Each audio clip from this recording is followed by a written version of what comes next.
All right, so this here is another one of the fencing problems. This is number 16 on SolveQuad 12. And what they tell you is that you've got a house here, and then you want to put fencing all the way along here. So this is all fencing.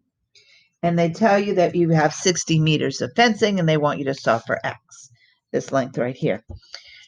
So I'm going to call X is my width or length, whatever you want to call it. And then Y will be my area, just like we do in all of our fencing problems. If you remember when we had fencing problems that kind of looked like this, where you had an opening for a gate, I said, remember, you always have to work on perimeter because I can't find the area unless I have a full rectangle. So you always have to base it on perimeter. And they told you that this was 10 and this was 5, and that all the way around this fencing was 60. So your perimeter is really the 60 plus 15, or 75.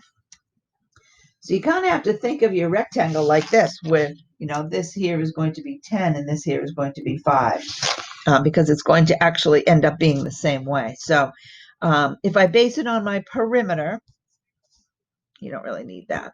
So if I'm going to be basing it on my perimeter, I know that this is X and that this side up here would be X.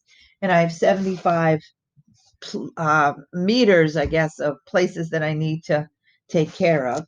So I have 75 minus 2X, but I'm going to have to put that in two places. So I'm going to divide by 2.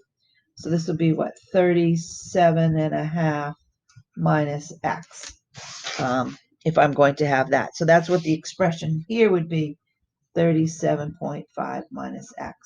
And if I'm going to figure out my area, and that's what I want to maximize, I'm going to have X times 37.5 minus X. There's my equation. I can go ahead and put that into my calculator, put that into my Y editor, and I'm going to graph it. And I probably could get rid of some X's here to make the graph a little bit more centered, but that gives you the idea. I'm going to go to second trace. I'm going to find my maximum. I'm going to go to the left. I'm going to go to the right. I'm going to hit enter. And it tells me that my X for my maximum was 18.75. So I know that X is going to be 18 3/4. Now, again, if you wanted to figure this out algebraically, you could multiply it out, and then you could use the vertex. You could H is minus B over 2A to find the vertex. So you certainly could have done it that way as well. I guess I would prefer to graph it if I was allowed to. All right. If you have any questions, let me know.